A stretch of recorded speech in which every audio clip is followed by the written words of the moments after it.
تو یہاں پر ملا کر پڑھنا زیادہ بہتر ہے، یعنی یہاں اگر ہم وقف نہ کریں تو وہ زیادہ بہتر ہوگا، ہم ملا کر پڑھ لیں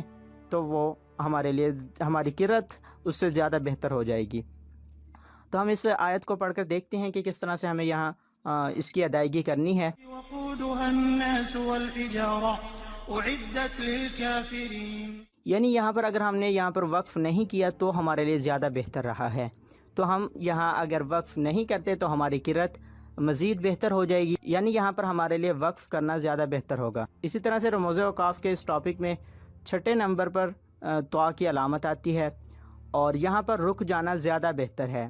یعنی یہاں پر اگر ہم وقف کر لیں کسی بھی آیت میں اگر طاء کی یہ علامت آ جائے تو وہاں پر اگر ہم وقف کر لیں، ٹھہراؤ کر لیں تو زیادہ بہتر ہوگا۔ تو یہاں ہم اس آیت کو پڑھتے ہیں۔ الرحمن الرحیم مالک یوم الدین ایاک نعبد۔ طاء کی علامت آ گئی ہے تو ہم نے یہاں پر وقف کر لیا تو زیادہ بہتر ہے، اگر وقف نہیں بھی کرتے تو گناہ نہیں ہوگا۔ ہم اس طرح سے اگر پڑھتے ہیں مالک یوم الدین ایاک نعبد تو گناہ نہیں ہوگا، لیکن اگر ہم یہاں پر وقف کر لیتے ہیں، رک جاتے ہیں تو زیادہ بہتر ہوگا، اس سے ہماری تجوید کی قرأت مزید بہتر ہو جائے گی، اور یہاں پر رک جانا ہی زیادہ بہتر ہے۔ تو جہاں پر وقف کرنا زیادہ بہتر ہو ہمیں اسے ہی اہمیت دینی ہے۔ اسی طرح سے نمبر 7 پر قاف کی علامت آتی ہے، اور یہ اگر قرآن پاک میں کسی بھی آیت میں آ جائے قاف کی علامت تو یہاں پر رک جانا جائز ہے، لیکن نہ رکنا بہتر ہے، یعنی اگر ہم وہاں پر وقف کرتے ہیں تو صرف جائز ہوگا، یعنی گناہ نہیں ہوگا، تو ہمارا وہ قرأت صحیح ہوگی، لیکن اگر نہیں رکتے یا وہاں پر ہم سٹاپ نہیں کرتے، وقف نہیں کرتے تو زیادہ بہتر ہوگا۔ تو اسی لیے ہم اسی کی ایک آیت پڑھ کے دیکھتے ہیں کہ کس طرح سے ادائیگی ہوگی۔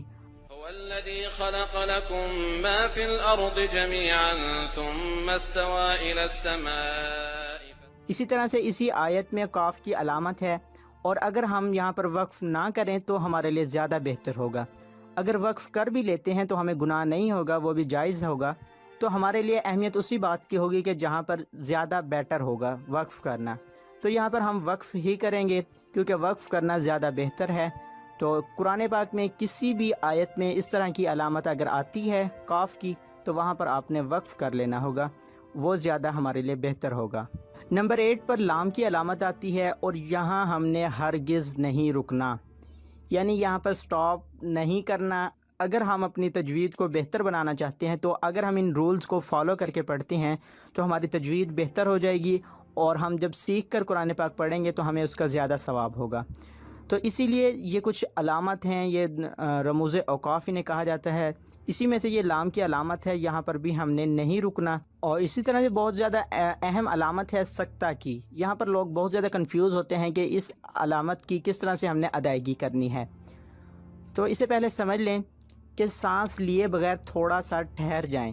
یعنی ہم نے سانس بھی نہیں چھوڑنا، اور جب آیت پڑھ رہے ہوں گے جس آیت میں سکتے کی علامت ہوگی وہاں پر ہم نے تھوڑا سا ٹھہر جانا ہے، لیکن سانس بھی نہیں چھوڑنا، یعنی پڑھنے والا یہاں تھوڑی سی دیر رک جائے لیکن سانس نہ توڑے، سانس بالکل بھی ہم نے نہیں توڑنا، اور اسے پڑھتے بھی رہنا ہے، تھوڑا سا رک کر پھر اسی سانس کے ساتھ ہم نے آگے کنٹینیوس کرنا ہے۔ اسی آیت کو پڑھتے ہیں۔ كلا بل ران على قلوبهم ما كانوا يكسبون۔ آپ نے دیکھا کہ یہاں پر سانس نہیں توڑی، سکتے کی علامت ہے، یہاں پر ہم نے تھوڑا سا 1 یا 2 سیکنڈ کا ہم نے صرف یہاں پر وقف کرنا ہوتا ہے، ٹھہراؤ کرنا ہوتا ہے، اس کے بعد ہم نے اسی سانس کے ساتھ کنٹینیوس آگے پڑھنا ہوگا۔ اگر ہم یہاں پر سانس توڑ دیتے ہیں تو وہ سکتے کی ادائیگی نہیں ہوگی، سانس کو ہم نے نہیں توڑنا، یہاں پر ٹھہراؤ ہم نے کرنا ہوگا، سانس تھوڑی سی دیر ہم نے روکنا ہے، اور اسی سانس کے ساتھ پھر آگے کنٹینیوس کرنا ہوگا۔ اسی طرح سے ایک اور اہم علامت ہے، اس کے بارے میں بھی کافی کویسچن پوچھے جاتے ہیں کہ اس علامت کو، یہ جو 3 ڈاٹ ہیں، 3 نکات ہیں، یہاں پر ہم نے کس طرح اس کی ادائیگی کرنی ہوتی ہے۔ یہ جہاں پر بھی یہ علامت ہوگی نا نکات کی یعنی ڈاٹ کی، یہ ایک جگہ پر نہیں ہوگی، ایک ہی آیت میں ایٹ اے ٹائم 2 جگہ پر آپ کو یہ دکھائے جائیں گے، ایک ہی آیت میں 2 جگہ پر یہ ڈاٹ ہوں گے، تو وہاں پر آپ نے کیا کرنا ہوگا، یعنی پہلے 3 نکات پر رک جائیں گے اور اگلے 3 نکات پر نہیں۔ اب آپ کی مرضی ہے کہ پہلے 3 نکات پر رکیں یا دوسرے 3 نکات پر رکیں، یعنی 2 ہوں گے ایک ہی آیت میں، وہاں پر اب آپ کی مرضی ہے کہ آپ نے پہلے پر رکنا ہے یا دوسرے پر، دونوں پر نہیں رکنا۔ اسے ہم پڑھتے ہیں۔ اس آیت میں ہم دیکھ رہے ہیں کہ یہ 2 جگہ پر، ایک یہ ڈاٹ ہیں اور ایک یہ۔ اب ہم نے ایک جگہ پر یہاں ٹھہراؤ کرنا ہوگا، دونوں پر نہیں کرنا۔ الف لام میم ذالک الکتاب لا ریب فیہ ھدی للمتقین۔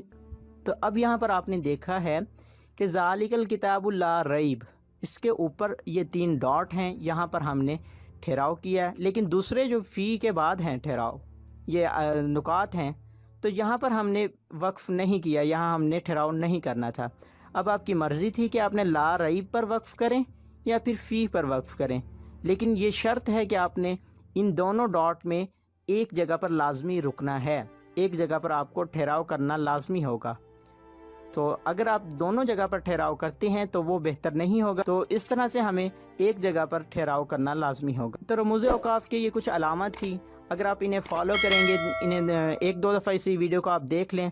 اور ذہن نشین کر لیں کہ آپ نے کہاں پر وقف کرنا بہتر ہے، کہاں پر زیادہ وقف کرنا ہے، کہاں تھوڑا وقف کرنا ہے اور کہاں لازمی ہے، تو یہ باتیں جب آپ کے ذہن میں ہوں گی، آپ کو یاد ہوں گی، تو آپ کے لیے قرآن پاک کو تجوید کے ساتھ، قرأت کے ساتھ پڑھنا مزید آسان ہو جائے گا۔ اور امید ہے کہ آپ کو اس ٹاپک کی اچھی طرح سے کلیئرنس ہو گئی ہوگی، لیکن اگر پھر بھی آپ کو کسی بات کی سمجھ نہیں آئی تو آپ کمنٹ میں پوچھ سکتے ہیں، انشاءاللہ میں آپ کو اس کا ضرور رپلائی کروں گا۔ تو ملتے ہیں ایک اور اسی طرح کی ہیلپ فل ویڈیو کے ساتھ، تب تک کے لیے اپنا اور اپنے پیاروں کا ڈھیر سارا خیال رکھیے گا۔ جزاک اللہ خیرہ، اللہ حافظ۔